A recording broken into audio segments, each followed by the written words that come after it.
Mega power star Ram Charan Telugu film ఇండస్ట్రీలో 3 దశాబ్దాలు number 1 పొజిషన్లో ఉన్న లెజెండరీ యాక్టర్ మెగాస్టార్ చిరంజీవి గారి వారసుడిగా వచ్చి ఆయన లెగసీని కంటిన్యూ చేయగలడా లేదా అనే సందేహంతో ఉన్న కోట్లాది మంది మెగా ఫ్యాన్స్కి తన మొదటి సినిమాతోనే సూపర్ హిట్ కొట్టి రెండో సినిమాకి ఇండస్ట్రీ హిట్ అందుకున్న మన చిరు తనయుడు mega power star Ram Charan గారి ఇమ్మెన్సివ్ జర్నీ గురించి నా ఒపీనియన్ని మీతో షేర్ చేసుకోవాలనుకుంటున్నా. ఇది చరణ్ గారి పుట్టుక నుంచి ప్రజెంట్ వరకు చెప్పే బయోగ్రఫీ కాదు, లేదా ఆయన ఒక్కొక్క సినిమా గురించి వివరిస్తూ చెప్పే ఫిల్మోగ్రఫీ అంతకన్నా కాదు. మొదటి సినిమాతో ఇండస్ట్రీకి ఎంటర్ అయినప్పటి నుండి ఆయన జర్నీలో ఉన్న సక్సెస్, ఫెయిల్యూర్, క్రిటిసిజం, కమెంట్స్ వీటన్నిటిని అనలైజ్ చేసిన వీడియో ఇది. వీడియో చివరి వరకు చూడండి, డెఫినెట్గా మీకు నచ్చుతుంది అనుకుంటున్నా. ఇంక లేట్ చేయకుండా let's get in to this video. Ram Charan గారి మొదటి సినిమా నుంచి అతని జర్నీ చూస్తే ఎవరికైనా సినిమాల విషయంలో అప్ అండ్ డౌన్స్ ఉంటాయి, అది కామన్. అయితే దానికన్నా కూడా రామ్ చరణ్ గారు ఎక్కువగా ఫేస్ చేసింది క్రిటిసిజం.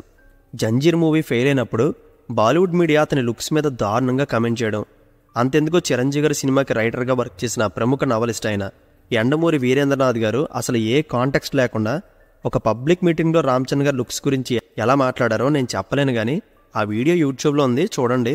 సో ఇలాంటి క్రిటిసిజంని ఎన్నో ఇయర్స్ మోసి రామ్ చరణ్ గారు సర్వైవ్ అవుతుంది కేవలం నెపోటిజం వల్లే, కానీ తనకంటూ ఓన్ టాలెంట్ లేదని తక్కువగా మాట్లాడేవారు. అండ్ ఇలా ఎవరెన్ని మాట్లాడుకున్నా కూడా చివరికి అతను అందుకోవాల్సిన రీచ్ని అందుకుంటూనే వెళ్ళారు, కానీ ఇలాంటి పాసింగ్ క్లౌడ్స్ని ఏ రోజు పట్టించుకోలేదు. అయితే 10 సంవత్సరాల ముందు ఎవరి గురించి బాలీవుడ్ మీడియా ఆ రోజు మాట్లాడిందో ఎగ్జాక్ట్ 10 సంవత్సరాల తర్వాత అదే బాలీవుడ్ మీడియా త్రిబుల్ ఆర్ మూవీలో రామ్ చరణ్ గారు చేసిన పర్ఫార్మెన్స్కి పిచ్చిలేసి నెత్తిని పెట్టుకుని గ్లోబల్ స్టార్ అని ప్రైజ్ చేయడం మొదలుపెట్టింది. ఇంకా యండమూరి లాంటి వారికి అయితే త్రిబుల్ ఆర్ వరకు అవసరం లేదు. రంగస్థలంలో చరణ్ యాక్టింగ్ స్కిల్ చూశాక ఫీజులు ఎగిరిపోయి ఉంటాయి. లైఫ్లో ఎవరిని ఎప్పుడు తక్కువ చేయకూడదు, ఎవడు ఎప్పుడు ఎలాంటి రిటర్న్ గిఫ్ట్ ఇస్తాడో ఎవ్వడికి తెలీదు, కేవలం టైం డిసైడ్ చేస్తుంది. అండ్ ఆ రోజు రామ్ చరణ్ గారి లుక్స్ గురించి మాట్లాడిన ఈ మీడియా అండ్ ఈ మనుషులకి సమాధానం మాటల్లో కాదు, తన సక్సెస్తో తన ఎబిలిటీ ఏంటో నిరూపించి ఇంకెవ్వరూ వేలెత్తి చూపించే ఛాన్స్ ఇవ్వకుండా అలాంటి వాళ్ళని మొత్తం సైలెంట్ చేసి పడేశారు రామ్ చరణ్. అండ్ ఇదంతా చిరంజీవి గారి సపోర్ట్ ఉండడం వల్ల మాత్రం జరగలేదు.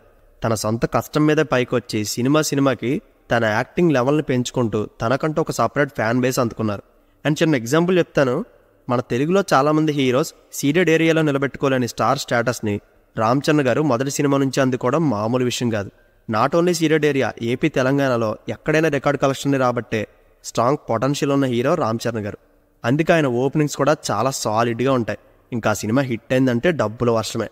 అండ్ 2014 టైం పీరియడ్లో 40 కోట్లు హయ్యెస్ట్ షేర్ కలెక్ట్ చేసిన మూవీస్లో రామ్ చరణ్ గారు నెంబర్ 1 పొజిషన్లో ఉన్నారు. అప్పటికి రామ్ చరణ్ గారు చేసింది 7 సినిమాలు. ఇంకా 2016 రామ్ చరణ్ గారి అవుట్ ఆఫ్ 10 ఫిలిమ్స్లో 7 మూవీస్ 40 కోట్లు షేర్ కలెక్ట్ చేసాయి. అది ఆయన బాక్సాఫీస్ స్టామినా. మరి ఆయన మూవీస్ ఇంత కలెక్ట్ చేయడానికి, మాస్ ఫ్యాన్ బేస్ సంపాదించుకోవడానికి రీజన్ ఏంటో తెలుసా? మోర్ దెన్ ఏ పర్ఫార్మెన్స్ కన్నా కూడా ఆన్ స్క్రీన్లో ఆయన ఇంటెన్సిటీ అండ్ అపీరియన్స్ ఆన్ పాయింట్లో మిమ్మల్ని అట్రాక్ట్ చేస్తుంది. అందుకే ఆయన చేసిన ఏ యాక్షన్ ఎంటర్టైనర్ అని చూసుకోండి, రామ్ చరణ్ గారి స్క్రీన్ ప్రెజెన్స్ చాలా ఇంటెన్స్గా ఉంటుంది. అండ్ ఆయన పవర్ఫుల్ ఐస్ కానీ, వాకల్లో ఉండే బేస్ కానీ, ఒక హీరో మెటీరియల్కి మేజర్గా ఏం కావాలో ఆ క్వాలిటీస్ అన్నీ రామ్ చరణ్ గారికి ఉంటాయి. అందుకే మనం తెలియకుండానే వాటికి అట్రాక్ట్ అవుతాం. అండ్ ఇంకా బోనస్ ఏంటంటే ఆయన డ్యాన్సింగ్ స్కిల్. ఇండియాలోనే వన్ ఆఫ్ ద ఫైనెస్ట్ డ్యాన్సర్స్లో రామ్ చరణ్ గారు ఒకరు. ఒక రెగ్యులర్ సాంగ్ను కూడా ఆయన మూమెంట్స్తో నెక్స్ట్ లెవెల్కి తీసుకెళ్లే స్టామినా ఉంటుంది ఆయనకి. అండ్ ఆయన డ్యాన్స్ చూడడానికే కాదు, స్టైలింగ్ కూడా అదే లెవెల్లో ఉంటుంది. అసలు డ్యాన్స్కే రారాజైన చిరంజీవి గారి కొడుకు డ్యాన్స్ చేయకపోతే చాలా బాగోదు. అండ్ వీటితో పాటు చరణ్ గారికి ఉన్న ఇంకొక unique quality horse riding. Ponniyin Selvan movie ప్రమోషన్స్లో హీరో కార్తిక్ గారు అంటారు, రామ్ చరణ్లో మేము హార్స్ రైడింగ్ చేయలేమని. ఇండియాలో ఉన్న స్టార్ హీరోస్లో రామ్ చరణ్ గారు హార్స్ రైడ్ చేసినట్టు ఇంకెవ్వరూ చేయలేరు. Is a professional horse rider. ఎలాంటి వైల్డ్ హార్స్నైనా సింపుల్గా హ్యాండిల్ చేసి ఏదో బైక్ తోలినట్టు తోలేస్తారు ఆయన. అపార్ట్ ఫ్రమ్ ఇట్ 2016లో వచ్చిన ధ్రువ మూవీ ముందు వరకు రామ్ చరణ్ గారి యాక్టింగ్ స్కిల్ ఒక లెవెల్. ధ్రువ మూవీ తర్వాత నుంచి ఆయన పర్ఫార్మెన్స్ మాత్రమే కాదు, లుక్స్ వైజ్ కూడా చాలా చేంజ్ ఓవర్ వచ్చింది. నన్ను అడిగితే ధ్రువ మూవీ నుంచి రామ్ చరణ్ గారు ఒక మెచ్యూర్ మెన్లా కనిపించారు. ఆ తర్వాత వచ్చిన నాన్ బాహుబలి ఇండస్ట్రీ రంగస్థలం గురించి అయితే చెప్పక్కర్లేదు. అప్పటి వరకు రామ్ చరణ్ గారి యాక్టింగ్ గురించి ఎవరైతే నెగిటివ్ కామెంట్స్ చేశారో అలాంటి వాళ్ళందరికీ ఎప్పటికీ మర్చిపోలేని స్లిప్పర్ షాట్ ఇచ్చారు ఈ ఒక్క మూవీతో. అండ్ నేను ఎప్పుడు అనుకుంటా ఉంటా, త్రిబుల్ ఆర్ కన్నా ముందు చరణ్ గారి కెరీర్లో ఈ రంగస్థలం పాన్ ఇండియన్ రిలీజ్ అయ్యి ఉంటే బాగుంది కదా అని. Anyways, thanks to director Sukumar గారు. ఇది రామ్ చరణ్ గారి ఫిలిం కెరీర్కే కాదు, తెలుగు సినిమా హిస్టరీలో ఈ సినిమా వచ్చినప్పటి నుండి 20 సంవత్సరాలు వెనక్కి వెళ్తే రంగస్థలంలో రామ్ చరణ్ గారు చేసిన పర్ఫార్మెన్స్ టాప్ లిస్ట్లో ఉంటుంది. బట్ నేషనల్ అవార్డు రాకపోవడం చాలా బాధ అనిపించింది. అండ్ ఇంకా 2022 త్రిబుల్ మూవీలో చరణ్ గారి యాక్టింగ్ పొటెన్షియల్ చూసిన నేషనల్ టు ఇంటర్నేషనల్ ఆడియన్స్ ఆయనకి గ్లోబల్ స్టార్ అనే రికగ్నిషన్ కూడా ఇచ్చారు. అండ్ ఇందులో రూత్లెస్ కాప్గా రాజమౌళి గారు రామ్ చరణ్ గారిని ప్రజెంట్ చేసిన విధానం చాలా చాలా పవర్ఫుల్గా అండ్ ఇంటెన్స్గా ఉంటుంది. ఇది ఒక్కటే కాదు, క్లైమాక్స్లో రాముడి మేక్ ఓవర్ అయితే లేచి దండం పెట్టచ్చు ఆ స్క్రీన్ ప్రెజెన్స్కి. అండ్ ఇదంతా జస్ట్ బిగినింగ్ అంతే. గుర్తుపెట్టుకోండి, రామ్ చరణ్ గారి కెరీర్ ముందు ఇంకా పీక్ స్టేజ్లో వెళ్ళడం చూస్తారు. నేనైతే బుచ్చిబాబు గారితో చేయబోయే రూరల్ బ్యాక్డ్రాప్ మూవీ కోసం వెయిట్ చేస్తున్నా. అండ్ ఇది రంగస్థలాన్ని మించి ఉంటుందని నా గట్ ఫీలింగ్. అయితే రామ్ చరణ్ గారిని మెగా ఫ్యాన్స్ మాత్రమే కాదు, ఇతర హీరోల ఫ్యాన్స్ కూడా ఇష్టపడడానికి కారణం ఏంటో తెలుసా? ఆయన ఆఫ్ స్క్రీన్ బిహేవియర్. కెరీర్లో మనం ఎంత పైకి వెళ్ళినా కూడా ఒదిగే ఉండాలన్న ఆయన అవుట్ సైడ్ క్యారెక్టర్ మనల్ని ఆయన అడ్మైరర్గా మార్చింది. అండ్ భారీ హిట్స్ వచ్చినా ఫ్లాప్స్ వచ్చినా ఆయన బిహేవియర్లో ఏ చేంజ్ ఉండదు, గర్వం అనేదే రాదు. చిరంజీవి గారి లెగసీకి అతని వల్ల ఒక్క మచ్చ కూడా ఈ నెలల్లో ఒక్కసారి కూడా పడలేదు. పుట్టడం గోల్డెన్ స్పూన్తో పుట్టిన, సినిమాల వల్ల హ్యూజ్ ఫ్యాన్ బేస్ని సొంతం చేసుకున్నా కూడా ఆ స్టార్డమ్ని ఎప్పుడూ తలకెక్కించుకోలేదు.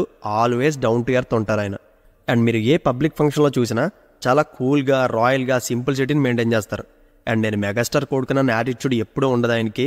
ఇది చిన్నవాళ్ళ నుంచి పెద్దవాళ్ళ దాకా ఫిలిం ఇండస్ట్రీలో ప్రతి ఒక్కరూ ఆయన బిహేవియర్ గురించి మాట్లాడే మాట. అయితే ఇది ఎవరినో చూసి ఈ మధ్య నేర్చుకుంది కాదు. ఫస్ట్ మూవీ నుంచి చరణ్ గారి క్యారెక్టర్ అంతా. అండ్ సినిమాలతోనే కాదు, దానికి మించిన రియల్ నేచర్తో చిరంజీవి గారి కొడుకు మరో చిరంజీవి అయ్యాడని ప్రూవ్ చేశారు.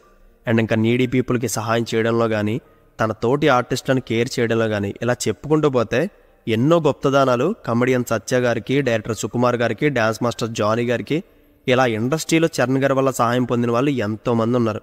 అండ్ ఒక మనిషి సక్సెస్ అవ్వడానికి తన వర్క్ ఒక్కటే కాదు, తన క్యారెక్టర్ కూడా అంతే ఇంపార్టెంట్ అని రామ్ చరణ్ గారిని చూస్తే క్లియర్గా అర్థమవుతుంది.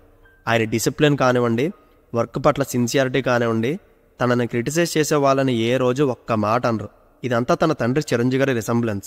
చిరంజీవి గారు ఎవరి సాయం లేకుండా మహామహులు ఇండస్ట్రీలో ఉన్నప్పుడే టాప్ చైర్లో కూర్చోడానికి కారణం ఆయన అవుట్ సైడ్ బిహేవియర్.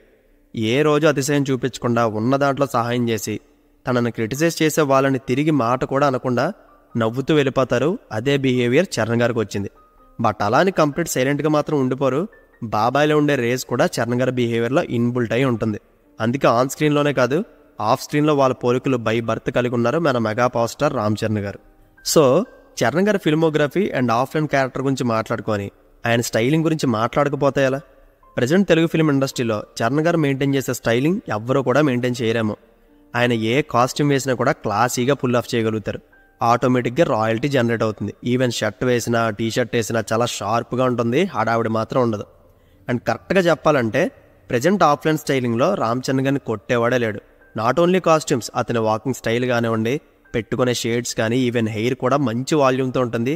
ఒక మోడల్కి ఫిజిక్తో పాటు ఎలాంటి రిక్వైర్మెంట్స్ అవసరమో అవన్నీ రామ్ చరణ్ గారికి ఉంటాయి. అందుకే ఆయన పబ్లిక్లో కనబడితే అమ్మాయిలే కాదు, అబ్బాయిలు కూడా ఎలారా బాబు ఈ మెయింటెనెన్స్ అన్నట్టు చూస్తారు.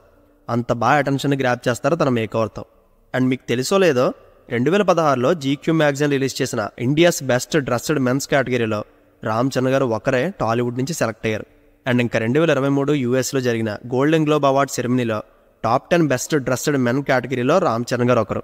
ఇలా ఆయనలో యాక్టింగ్, డాన్సింగ్, హార్స్ రైడింగ్ ఇవే కాదు, ప్రజెంట్ మోడర్న్ ఎరాలో ఒక యూనిక్ ఫ్యాషన్ స్టైలింగ్ని తెలుగు ఇండస్ట్రీకి పరిచయం చేశారు రామ్ చరణ్ గారు. అండ్ మీకు ఇంకా బ్రీఫ్గా రామ్ చరణ్ గారి డ్రెస్సింగ్ సెన్స్ గురించి తెలుసుకోవాలంటే తన్మయ్ భట్ రామ్ చరణ్ గారితో చేసిన మీషో ఇంటర్వ్యూ ఉంటుంది, అది చూడండి. రామ్ చరణ్ గారు తన స్టైలింగ్ ఎలా డీల్ చేస్తారో డీటెయిల్గా చెప్తారు. చివరిగా ఒక్క మాట, చిరంజీవి గారి కొడుకుగా ఇండస్ట్రీలో రాణిస్తాడా అనే సందేహంతో మొదలైన అతని జర్నీ ఇప్పుడు ఆ మెగాస్టారే రామ్ చరణ్ తండ్రి అని జనం చెప్పుకునే స్థాయికి అతి తక్కువ టైంలో రీచ్ అయిన mega power star Ram Charan గారి ప్రయాణం ఎంతోమందికి inspiration, right? And that's it guys.